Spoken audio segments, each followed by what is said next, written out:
بسم اللہ الرحمن الرحیم قل اوحی الی انہ استمع نفر من الجن، کہہ دیجئے اے نبی کہ میری جانب وحی کی گئی ہے کہ جنوں کی ایک جماعت نے سنا۔ کس کو سنا؟ قرآن کو سنا۔ فقالوا انا سمعنا قرآنا عجبا، انہوں نے کہا ہم نے سنا ہے ایک بہت ہی دل کو لبھانے والا قرآن، یہدی الی الرشد، جو نیکی اور رشد اور ہدایت کی طرف رہنمائی کر رہا ہے۔ فآمنا بہ، تو ہم تو ایمان لے آئے۔ اس وقت بھی میں نے کہا تھا یہ لمحہ فکریہ ہے، ایک دفعہ کیا اجتماع ہے قرآن کا، اور وہ بندے کہاں سے کہاں پہنچ گئے، داعی بن گئے۔ ہمارا کیا حال ہے؟ ہم نے اس معنی میں قرآن کبھی پڑھا ہی نہیں، سنا ہی نہیں۔ سنتے ہیں تو خیبر میل کی سپیڈ سے جو پڑھ رہا ہوتا قاری، 5 دن میں پورا قرآن، 6 دن میں پورا قرآن، اور اشتہار دیے جا رہے ہیں۔ یہ ہے ہمارا ریچول۔ یہاں تو 20 منٹ میں ہو جاتی ہے، یہاں 30 منٹ، یہاں چلو وہاں اور سے بھی کم میں ہو جاتی ہے، وہاں چلو۔ قرآن کا نتیجہ تو یہ نکلنا چاہیے وہ آپ کو پوزیس کر لے، جانے نہ دے۔ انا سمعنا قرآنا عجبا یہدی الی الرشد فآمنا بہ ولن نشرک بربنا احدا، اب ہم کبھی بھی اپنے رب کے ساتھ کسی کو شریک نہیں ٹھہرائیں گے۔ وَأَنَّهُ تَعَالَى جَدُّ رَبِّنَا، اور یقیناً ہمارے رب کی عزت شان بہت بلند ہے۔ مَتَّخَذَ صَاحِبَةً وَلَا وَلَدًا، اس نے نہیں اختیار کی نہ کوئی بیوی اور جورو نہ کوئی اولاد۔ وَأَنَّهُ كَانَ يَقُولُ سَفِيهُنَا عَلَى اللَّهِ شَطَطًا، اور یقیناً ہمارا جو بے وقوف ہے بڑا، مراد یہاں پہ ہے وہی عزازیل، ابلیس، لعین، وہ چونکہ ہمارا ذرا بڑا بڑگر ہے، تو وہ جو کچھ کہتا رہا ہے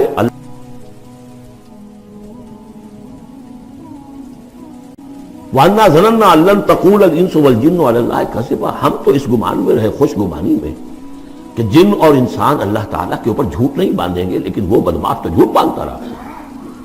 ہم نے اپنی شرافت میں اس کی بات کو مان لیا۔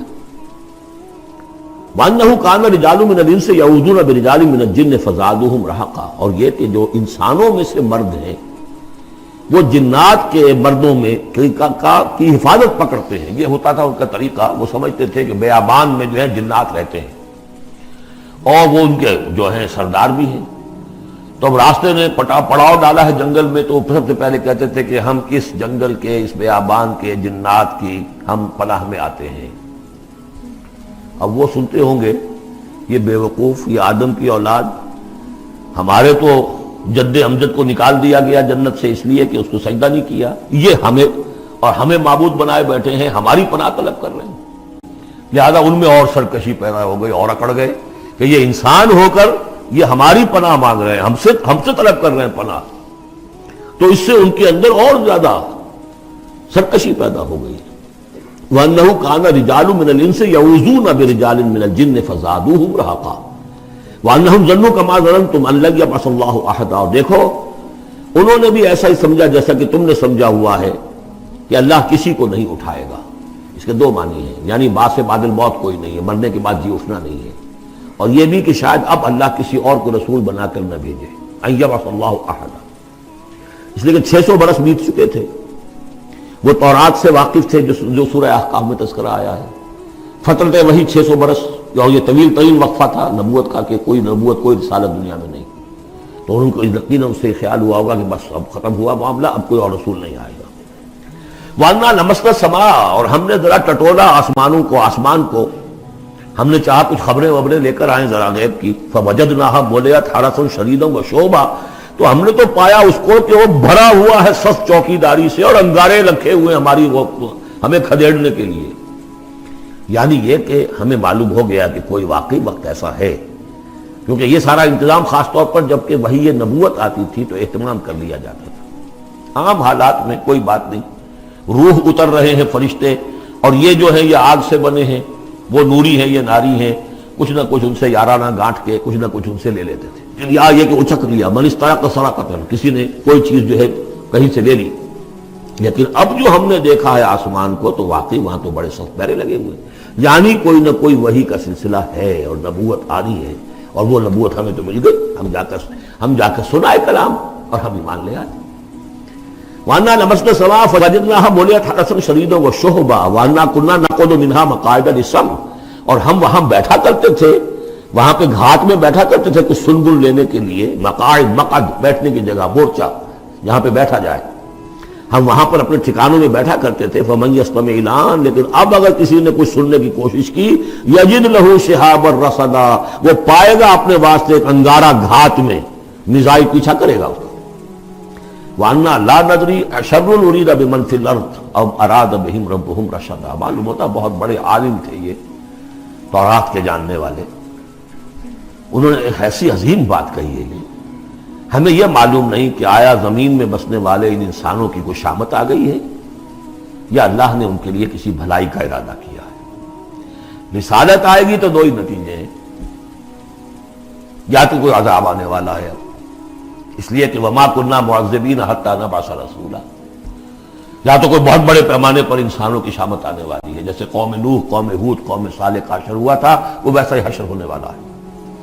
اللہ لا نظری، ہم نہیں جانتے، اشر ارید بمن فی الارض، زمین والوں کے لیے کسی شر کا فیصلہ کیا گیا ہے، ام اراد بہم ربہم رشدا، یا ان کے لیے ان کے رب نے بھلائی کا، خیر کا ارادہ کیا۔ ظاہر بات ہے نبوت اور رسالت محمدی خیر پر منتج ہوئی۔ وَأَنَّا مِنَّا الصَّالِحُونَ وَمِنَّا دُونَ ذَلِكَ، اور دیکھو ہمارے اندر نیک بھی ہیں، جنات نیک بھی رہے ہیں اور دوسری طرح کے بھی ہیں، بد نہیں کہا، یہ ہے حکمت تبلیغ، بروں کو بھی برا نہ کہو، ہاں دوسری قسم کے بھی ہیں، نیک بھی ہے اور دوسری قسم کے بھی ہیں۔ کُنَّا طَرَائِقَ قِدَدًا، ہم تھے مختلف راستوں پر جو کہ ایک دوسرے سے پھٹے ہوئے تھے۔ یہ قددا جو آیا تھا نا، قدت قمیصہ، پھٹ جانا قمیص کا۔ وَأَنَّا ظَنَنَّا أَن لَّن نُّعْجِزَ اللَّهَ فِي الْأَرْضِ وَلَن نُّعْجِزَهُ هَرَبًا، اور ہم نے یہ جان لیا کہ ہم اللہ کو عاجز نہیں کر سکتے، ہرا نہیں سکتے، نہ زمین میں بھاگ کر، اور ہم کہیں بھاگ کر زمین میں اللہ کو شکست نہیں دے سکتے، اس کی پکڑ سے نکل نہیں سکتے۔ وَأَنَّا لَمَّا سَمِعْنَا الْهُدَىٰ آمَنَّا بِهِ، اور ہم نے تو جب وہ ہدایت سنی، الہدا سنا، اس کی استماع ہم نے کیا، ہم تو اس پر ایمان لے آئے۔ فَمَن يُؤْمِن بِرَبِّهِ فَلَا يَخَافُ بَخْسًا وَلَا رَهَقًا، تو جو کوئی بھی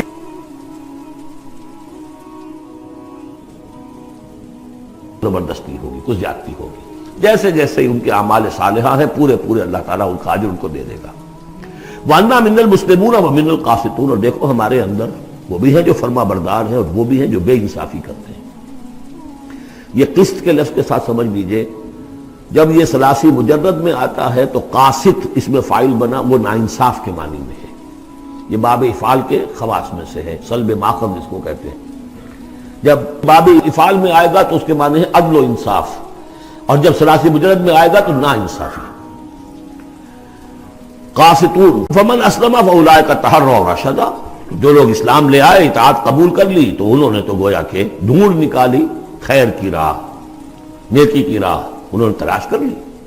وَأَمَّا الْقَاسِطُونَ، اور جو بے انصاف ہے، فَكَانُوا لِجَهَنَّمَ حَطَبًا، وہ لوگ جو ہیں پھر جہنم کا ایندھن بن کر رہیں گے۔ یہاں تک ان کی تقریر ہے جو انہوں نے تبلیغ کی ہے۔ اب جو بات آگے آ رہی ہے یہ خود اللہ کی طرف سے کلام ہے، ان لو استقاموا علی طریقۃ لاسقیناہم ماء غدقا، اور یہ کہ یہ اگر لوگ اپنے اس طریقے پر جو طریقہ انبیاء کا تھا، جو آدم نے دیا تھا، جو نوح نے دیا تھا، یہ چلتے رہتے تو ہم انہیں خوب پلاتے، پانی بھر بھر کر خوب سیراب کرتے ان کو۔ یہاں لفظ طریقت آیا ہے قرآن میں، شریعت، طریقت۔ ثم جعلناک علی شریعۃ من الامر، شریعت اور یہ طریقت، دونوں کا مفہوم ایک ہے، طریقہ اور شریعت، لیکن یہ کہ اس کا استعمال ہو رہا ہے کہ شریعت سے مراد لی جاتی ہے جو دین کی کا قانون ہے، اس کے ظاہری پہلو، قانونی پہلو، اور طریقت اسی کے باطنی پہلو کا نام ہے۔ کہ ایک نماز ہے، وضو کیسے کرو گے، کیا فرائض ہیں، کیا نوافل ہیں، کیا کام رہ گیا تو وضو نہیں ہوا، یہ شریعت بتائے گی، یہ آپ کو فقیہ بتائیں گے، یہ آپ کو مفتی حضرات بتائیں گے۔ لیکن نماز کی اصل روح تو ہے خشوع اور خضوع، حضور قلب، یہ پھر طریقت کی طرف منتقل کر دیا گیا، بدقسمتی سے پھر ان کو پھاڑ دیا گیا، وہ علیحدہ علیحدہ ہو گئے۔ یہ سب چیزیں یکجا ہونی چاہیے تھی۔ اور جو ہمارے اولین صوفیاء ہیں وہ بہت بڑے عالم بھی تھے، ایسے نہیں تھے کہ صرف صوفی تھے، وہ بہت بڑے مفتی بھی ہوتے تھے، بلکہ اولین کیا، اس دور میں بھی جو میں نے آپ کو بتایا تھا کہ قاضی صلاح اللہ پانی پتی رحمۃ اللہ علیہ، وہ مفتی بھی ہیں، مفسر بھی ہیں، محدث بھی ہیں، اور بہت بڑے مرشد بھی ہیں، میرزا مظہر جانے جانا شہید کے خلیفہ ہیں۔ اور یہ سب شیخ احمد سرہندی رحمۃ اللہ علیہ کا جو سلسلہ ہے، سلسلہ مجددیہ نقشبندیہ، اس کے بزرگ ہیں۔ وہ ہے وہ جامع صفات لوگ. لنفتنہم فیہ، اور یہ بھی جو ہم کو پانی پلاتے اور سیراب کرتے، یہ بھی اس لیے تاکہ ان کو اور جانچے اور پرکھے اور امتحان لے. ایک امتحان غربت میں ہے، ایک امتحان تمنگری میں ہے، ایک امتحان فاقے میں ہو رہا ہے، ایک امتحان ہو رہا ہے کہ کثرت سے ہم نے دے رکھا ہے. ومن یورد عن ذکر ربہ، اور جو کوئی بھی اعراض کرے گا اپنے رب کے ذکر سے، یسلک عذابا صعدا، تو وہ چلے گا، وہ ڈال دے گا اس کو چڑھتے عذاب میں اللہ تعالیٰ، ایسے عذاب میں صعدا جس کی شدت بڑھتی چلی جائے گی. وَأَنَّ الْمَسَاجِدَ لِلَّهِ فَلَا تَدْعُوا مَعَ اللَّهِ أَحَدًا، اور دیکھو مسجدیں اللہ کے لیے ہیں. مسجد سے مراد مسجد سجدے کی جگہ بھی ہے، اور مسجد سے مراد سجدے کے یہ اعضاء بھی ہیں. یہ پیشانی اور یہ ناک اور یہ ہاتھ اور یہ پاؤں، ایڑیاں، وہ پنجے، یہ سارے جو ہیں یہ سجدے کے جو جسم کے حصے ہیں. یہ مسجدیں بھی اور سجدے کی جگہ بھی للہ ہے، سب اللہ کی ملکیت ہے. فلا تدعوا مع اللہ احد، اللہ کے ساتھ کسی اور الہ کو مت پکارو. وانہ لما قام عبد اللہ یدعوہ قالوا یکونون علیہ لبدا، اور یہ اب یہاں پھر قول آ گیا ہے انہی کا جنات کا کہ جب وہ عبداللہ کو ہم نے دیکھا وہ کھڑا تھا، وہ قرآن پڑھ رہا تھا، وہ نماز پڑھا رہا تھا. لما قام عبداللہ یدعوہ، اسے پکار رہا تھا اللہ کو، اللہ کا بندہ. قالوا یکونون علیہ لبدا، وہ تو ایسے ہو رہے تھے سننے والے گویا کہ اس کے اوپر ٹھٹ کے ٹھٹ جمع ہو جائیں گے وہاں پر، لیکن یہ کہ وہ ایمان نہیں لا رہے تھے. قل انما ادعو ربی، کہہ دیجئے اے نبی صلی اللہ علیہ وسلم، دیکھو میں پکارتا ہوں اپنے رب کو، ولا اشرک بہ احدا، اس کے سوا میں کسی اور کو شریک کرنے کے لیے تیار نہیں. قل انی لا املک لکم ضرا ولا رشدا، کہہ دیجئے مجھے کوئی اختیار حاصل نہیں ہے تمہارے لیے، نہ کسی نقصان کا اور نہ کسی راہ پر لانے کا، میں تمہیں ہدایت نہیں دے سکتا. وہ آیت یاد کر لیجئے، انک لا تہدی من احببت ولکن اللہ یہدی من یشاء، اے نبی آپ ہدایت نہیں دے سکتے جسے بھی چاہیں، وہ تو اللہ ہی ہدایت دیتا ہے جس کو چاہتا ہے.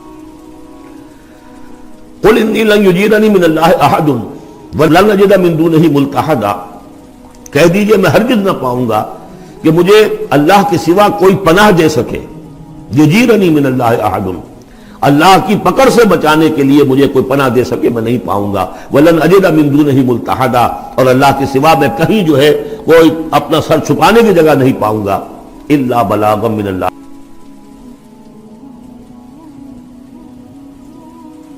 فریضہ سر انجام دوں، اگر میں نے یہ کام نہیں کیا تو میں پکڑا جاؤں گا.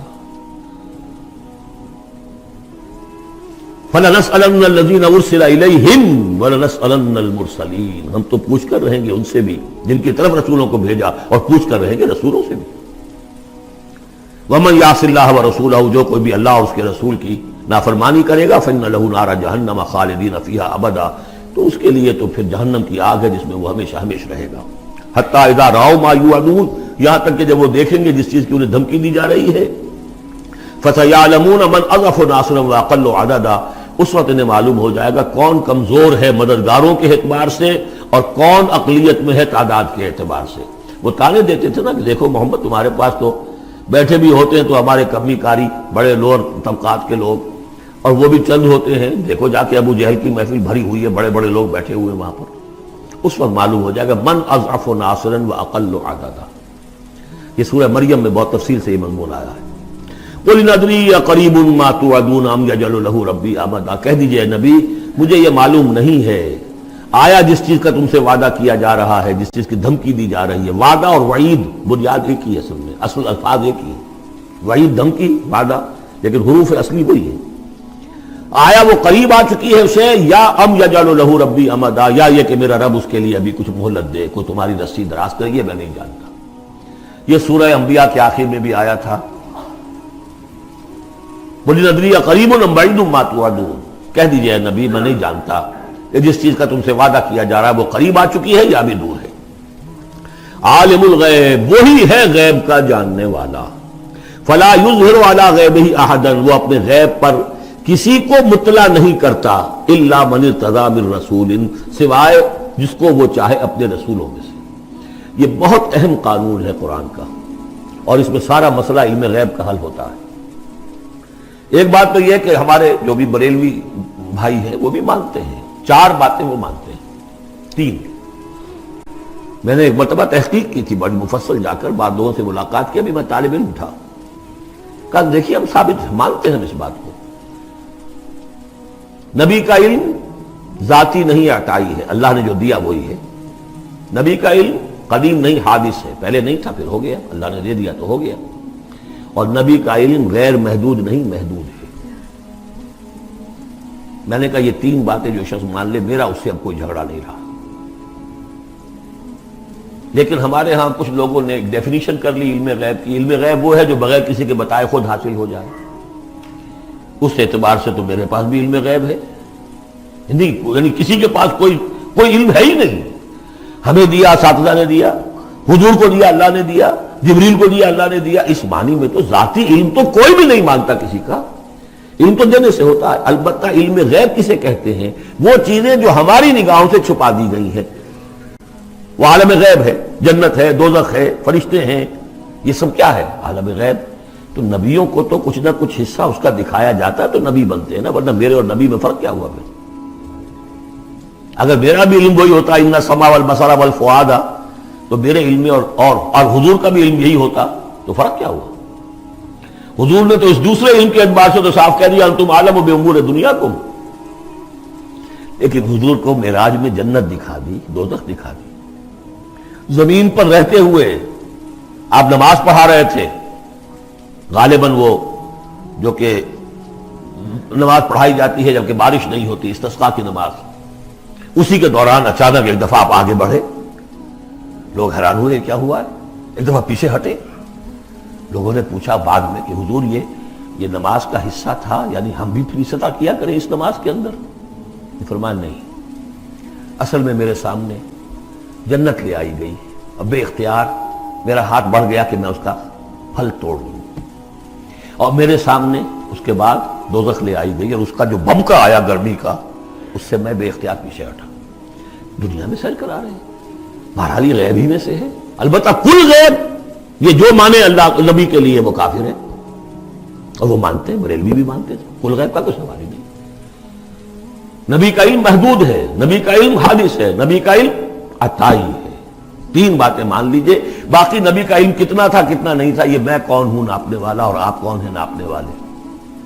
دیا اللہ نے جو دیا، بتایا جو بتایا، اللہ اللہ اور خیر صلی اللہ. تو یہ عالم الغیب وہ ہے غیب کا جاننے والا. فلا یظہر علی غیبہ احدا، تو وہ نہیں مطلع کرتا اپنے غیب پر کسی کو. ہاں الا من ارتضی بالرسول، سوائے اپنے رسولوں کے. کذالک نوری ابراہیم ملکوت السماوات والارض، ہم نہیں پڑھ چکے؟ ابراہیم کو بھی ملکوت دکھائے، حضور کو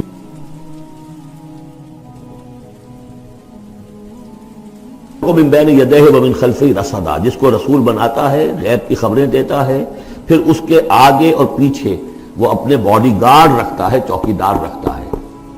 یسلک من بین یدیہ، اس کے سامنے بھی، ومن خلفہ ہی، پیچھے سے بھی چوکیدار، حفاظت کرنے والے.